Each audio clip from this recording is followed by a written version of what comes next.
Hello, welcome to Miniature Realms. My name's Stuart. With the Warhammer, the old world narrative expanding towards Marienburg again, I thought it was time to paint some more Marienburg. This time, this lovely Captain miniature that I've wanted to paint for years and years. So let's get to it.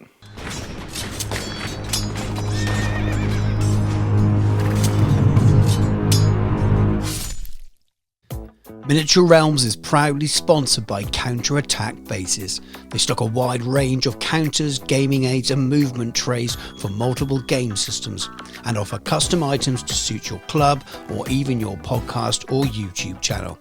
Check out the link in the video description. Now, I've always enjoyed this miniature. I've always liked it right back from when it was first released. It's one of the later kits, but one of the more simple multi-part plastic heroes. Really easy to put together, but also really good in terms of its pose, and you've got a couple of different options and things as well, definitely a couple of different heads. And we know that very soon now Dawn of the Storm Dragon is going to be with us, and we know there's going to be an opportunity for the Grand Cathay army to ally with the people of Westerland, and that's essentially Marienburg and the surrounding areas in this part of the timeline before it came the Wasteland and before Marienburg became its own city-state on its own. At this time it's still all part of Westerland. So I wanted to do something with Marienburg. I've briefly painted a miniature in Marienburg colours before when I did a tutorial covering 4 different states in one go. I wanted to revisit it a little bit because I quite like the idea of building a small additional force to go with my Cathay army. We'll have to wait and see what the book allows us to do, but I'm not too worried about having anything too special. A character, maybe a wizard on foot, which you can't do with Cathay, and then add in a couple of units, probably some missile troops, but just some state troops, really nothing too much. So I thought I need a little man to lead it, so I popped this in my basket a few weeks ago with the hope that I'll be able to use him, and we will find out at the weekend. So I prepped the miniature the way I usually do, so it's black prime and then a zenithal all over. I'm making sure I'm leaving lots of sort of darker colours in the undercuts, and I'm really picking out the edges of the detail of the miniature by following up with the dry brush afterwards. And this is kind of like your slap chop-esque kind of thing, but essentially what you're doing is underpainting. You're creating a grayscale miniature so that when you add contrast style paints as glazes, which I like to do, and you've heard me say this a million times if you follow the channel, it just really picks out those edges but does an awful lot of the work for you with that initial base coat. So I started using some different metallics recently. These are all pro acryl, so we got magnesium, dark silver, steel and silver. I'm trying to create some of the colours or find substitutions for some of the scale 75 metallics just because I can't always pick them up, and pro acryl always seems to be in stock. I'm actually really enjoying them. They're super smooth, and that's one thing I really want from my metallic paints. I don't want that really thick pigment heavy kind of paint, and I love my two thin coats, and I've got a great range of metallics, but they haven't quite filled the gap that scale 75 did. They're much more like the Citadel metallics, which could be a bit lumpy at times, but this stuff is super smooth. They just need a little bit more in their range at the moment to be able to fill all the gaps, probably some more golds and things, but they're getting there, and I've almost got enough metallics. And there's not a lot of metal on this miniature anyway. I'm using the magnesium on the armor plates just to give it a slightly dirty old underfeel, and then I'm building up between those other colors afterwards, working my way through all 4 of those colors. It just gives your metallic a little bit more life, a little bit more of a sort of ingrained dirt kind of feel as well. For the sword, I've missed off that bottom layer. I think the metal's looked after a little bit, though I did add the magnesium to the hilt and the pommel because that's got a warm colours in it. It's also a nice base for some golds that I'm going to do in a little while. For the blade, I'm just going straight for that dark steel and building up between those 3 colours really. As I've already mentioned, there's not a lot of metallic, or at least it's not very visible, but as we get to those sort of top highlights you can see a little bit of variance there. They're just such small areas. Visible is quite hard to see on the camera. Is that little bit of shoulder here, and even the whole breastplate, which is full armor, is covered by the miniature's armors, which doesn't make it great for a camera shot angle in order to sort of teach people online, but hopefully you're getting the idea. Sticking with Pro Acryl, this is Rich Gold and Bright Gold. Again, trying these for the first time on this miniature. Exactly the same as I experienced with all those sort of steel-ish colours. Super smooth. Didn't really run anywhere on my wet palette as well, which was quite pleasing. So you can thin this paint down and it seems to maintain its properties quite well. Doesn't split, which is really useful. And I've tried it a little bit through the airbrush, and it's definitely going through the airbrush very well when thinned for those reasons as well. So I even like the pots. Originally the first one I ever had was a little bit of a pain the way it dries over the tip, but actually that's absolutely nothing compared to some other dropper bottles and even Citadel paint pots. So all in all, sort of first sort of impressions of using the metallic paints, I think we could be onto a winner here. So we expect to see them a lot more on the channel. But back to what I'm doing with them here, very similar that I would have with the paint ranges I used before. So I've got the magnesium as the darker, dirtier colour base on the hilt and the pommel, and there's a couple of little sort of trinkets on his clothing, the fasteners for his cape, etc. But there's not a lot of gold on there, and they're just building up with those two golds, showing a little bit less each time, a little bit of darker colour in the recesses. Very much tried and tested skin recipes: so barbarian brawn, dwarven skin, elven skin and pale skin, and I'll come back with the usual glazes that I do as well. Again, not an awful lot of skin showing on this miniature. We've got his face and we've got both of his hands. I'm literally working from dark to light with each stage, standard layering, each stage showing a little bit more of the colour that's underneath. And when we get to that top highlight of the pale skin, we're talking little dots on the knuckles, on parts of the fingers, across the top of the nose, maybe the chin, and across the sort of edges of the cheeks and things as well. Glazes are made from the contrast. We've got Shige Purple and Vulpes Pink. The Shige Purple is quite low in pigment, the darker colour, so I tend to use that unthinned just a little bit into recesses around the side of the face where it meets hair, helmet, neck, clothing, and then also around the cuffs as well, just to accentuate a little bit of shadow and the darker area of skin there. It's almost like black lining in some ways, but the purple works really well with the flesh colours. Then after that I move on to the Vulpes Pink, which I do thin, at least 50-50 with water, maybe a little bit more. And I focus that around the mouth and the nose, and sometimes on the tops of the hands as well. So it just runs in between the knuckles and the fingers a little bit, and you might want to thin it a little bit more if it looks too bright and pink. You're just trying to warm up the areas around those parts of the body really, so you've got different flesh tones to make it look a little bit more realistic, but you do want it to be quite translucent. You don't want to make him look like he's been out in the sun too long. This is contrast Iron Jaws yellow. I can't actually remember what yellow I used last time I did a Marienburg colour scheme, but I've been playing around with a few yellows, and I quite like this. This is quite bright and vibrant, but it's got a little bit of a desaturated feel to it as well. I know maybe that doesn't make a lot of sense. I'm not sure that even makes a lot of sense to me, but when you look at it in the pot, it almost has got a sort of a brownish tone to it, and when you paint it on very thin like this, it's translucent enough to really pick up on that underpainting underneath, and you can just wipe it away a little bit over those higher areas, and it highlights really nicely and just gives enough even overall tonal quality. I like it anyway. I think it works well enough with the modern themes of the Marienburg or Westerland army that you see in the current old world books. That yellow and blue you see, it's a little bit more ochre-y. This is a bit brighter than that, but I feel like it's somewhere in the middle rather than using one of the really deep warm yellows or one of the really bright ones like Imperial Fist or something like that. They can all work though. You can do your Marienburg or Westerland colours in your own way, but I just quite like the look of this one. It's going to be quite bright, but I quite like its qualities. Similar with the blue as well. This is Thalasar blue. I can't remember what I used for that tutorial before. Maybe Arsuman blue, but this is really vibrant colour, and when you have it over a flat surface, it's actually quite light, but it's so rich when it goes into the recesses. So if you've got an area like this, the sort of the puffed sleeve, it works really well, goes right into those recesses and looks really nice on the edges. It really gets that perfect contrast job for it. You have to be a bit careful on the flatter surfaces, so when I do his left leg, I have to make sure that I apply it in a way that smooths it out nicely and doesn't overly pull.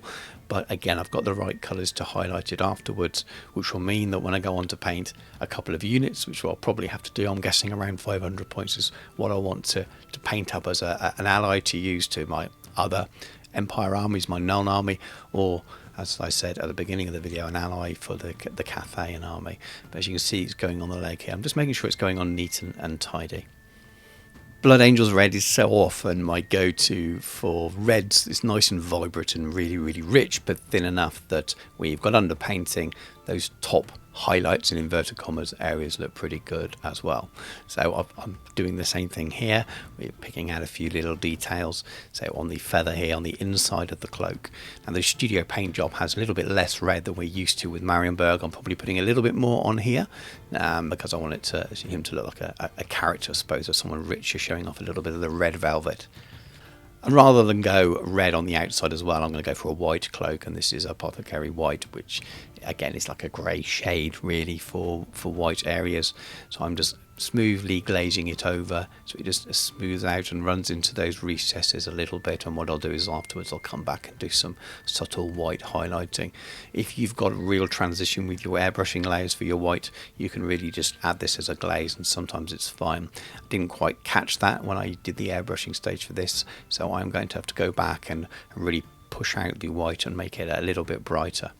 I've got a couple of areas I want to use some contrast skeleton horde here. First, we had this little bit of sort of parchment that says over his dagger. At least I'm painting it as that. It's got a seal on it as well. So maybe it was his orders or some kind of pledge or something. I actually forget to put any squiggly lines on this to be whatever's written on there. So maybe I'll add that after the first game, something that's appropriate to go on it. And I'm also going to be using it on the inside of his hat. He's got one of those sort of one-piece headwear things that has a medieval name that escapes me right now, that goes over his head before the hat goes then on top. It's usually the kind of thing you wear underneath a helmet. Another usual for people that follow the channel is Cygor Brown. It's the basis for so many of the darker leather colours I like to use, partly because I've got some paints that go really nicely with it to highlight as well. But there's a couple of areas of leather around the top of his big long great sword here, but he's also got a little pouch on his waist, and he's got a little bit of belt you can hardly see. And then the highlights are the usual boar hide and fur cloak from Tooth and Coat's range, and they just highlight up really, really nicely over the top of it afterwards. Nothing super complicated at all, continuing that basic layering approach. You can see here on his shoes, which I've painted in the same brown, we have the boar hide first and then the fur cloak afterwards, and those lines just around the front of the shoe getting a little bit thinner each time. So you've got all three colours. You've got your Cygor Brown and then those two highlights, and because your Cygor Brown has got a bit of a multi-shade to it as well, because it's been painted over an underpainted miniature, so you get a really nice effect overall. To highlight the Blood Angels Red, I'm going for Emperor Red and Centurion Red here, and I usually go for something a little bit more vibrant. These are still pretty bright, but they're a little bit more desaturated, and the whole idea around that is to make his cloak look more like a fabric rather than something sort of too garish. We've already got a lot of bright colours on the miniature anyway. Now, you might be looking at this and thinking, it still looks pretty bright. It is. It's just not quite as bright as some of the other red offerings. Same method on the feathers as well, just using the side of my brush a little bit so I can catch some of those details. This is Craven Yellow, and it's one of the bright yellows from the Tooth and Coat's range, and I found this is all I needed to highlight the yellow areas. So it works well on the side of the hat and on the feathers, and also on the trousers as well. As I mentioned earlier on with the underpainted miniature, that yellow is just perfect. You already had subtle transitions, so I'm really just kind of edge highlighting with this, not really adding an awful lot of texture on top of it afterwards at all. It's just not needed. You can see here that just a few thin lines focusing on the detail, around the detail on the top of the hat there is all it needs just to lift it and make it stand out a little bit more. And this is a gaming miniature, and I say this a lot in my videos. This is a character miniature, but it's a gaming miniature. It's not meant for display. It's not meant to have everything looking super perfect. I want it to be striking on the table, and that's all I really need. A nice little black and grey triad here from Tooth and Coats just to do the hair, and the hair is essentially just the beard. There's very little of it on display, so black first, a little bit of the lighter grey, and then a few light highlights with that top one there. You can get away really with just a black and a grey if you want to, or any other colours depending on what colour you want his hair to be. A bit of Vampire Fang and Trooper White now. I'm using both colours on the parchment and on that under hat thing, which I still haven't looked up the name of. I'm sure someone will pop it in the comments, but just to highlight and make that stand out a little bit. And then afterwards we move on to the cape, and I'm just using the Trooper White on that. I'm just thinned it quite a lot, and I'm slowly blending it up and layering it really, and trying not to leave too many really visible brush strokes. It's very easy to do with white. White's naturally a chalky colour. I think you have to work an awful lot harder to get a smooth finish as compared to some other colours. A lot easier to glaze other colours. In fact, anything in that lighter spectrum can be trickier to do. Whites are getting better and better all the time, but this just took a little bit more work, and that's one thing I regret with my airbrush, because I could have made it a little bit brighter there. It's much easier to shade down on white into the recesses than it is to build up towards these top highlights here. Now moving on to Relic Blue and Seafarer Blue, and they work really well with the Talassar Blue contrast paint, and I'm just giving it some edge highlights here really, not an awful lot more, using both colours a little bit interchangeably at times, not quite layering up in the same way. So on the sleeves here I'm focusing more on that brighter finish, not needing to go up with the layers because the Talassar Blue does such a nice job. So I'm trying to focus a little bit where it looks a little bit too dark and brighten it up with that mid-tone where needed, and then just little edges of the brightest colour. By the time we get to the trousers, it's a little bit more traditional, a little bit more like I did the yellow. So that mid-tone more, just focusing along the top of the thigh, over the shape of the knee, and any detail there is in the miniature. There's a little bit of folding in the clothing in certain places, a little bit brighter towards the edge of the front where it meets the shoe, but leaving a little darker edge in there as well. And then I build up with that top highlight, and it's really just a couple of little lines here, so it's bright around the very tip of the knee and at the very tip of the foot as well, and you just get this nice transition between them all.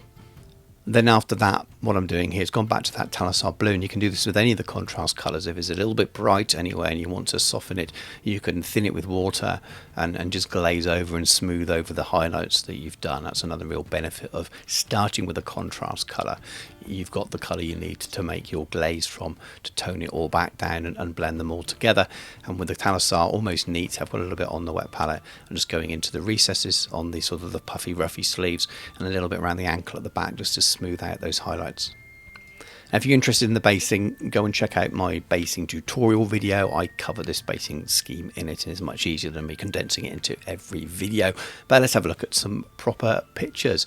I quite like the way he's come out. He's got loads and loads of character. He's definitely very bright. I'm going to enjoy painting my little Marienburg distraction, and I'm hopefully I'm going to be able to do that in September. That's my plan. But sometimes plans are taken away from me by real life, but also by releases and things. I don't know what's coming up, and things need to be covered as part of the news on the YouTube channel. But at the moment, if things stay as they are, I plan to do another little video where I show myself probably painting the rest of this little allied contingent, which will be loads of fun. But do let me know what you think of the miniature. Have you got any thoughts on the new Arcane Journal that we're going to be seeing very soon? I'm looking forward to covering it on the channel. Do you have any hopes and expectations? What do you think about the rules they might have for combined armies and things? It's definitely something I'm excited to see, and to see how the narrative might expand moving forwards with the sort of the next stage of these new Arcane Journals. But I definitely had loads of fun painting this Empire dude. I love painting Empire always.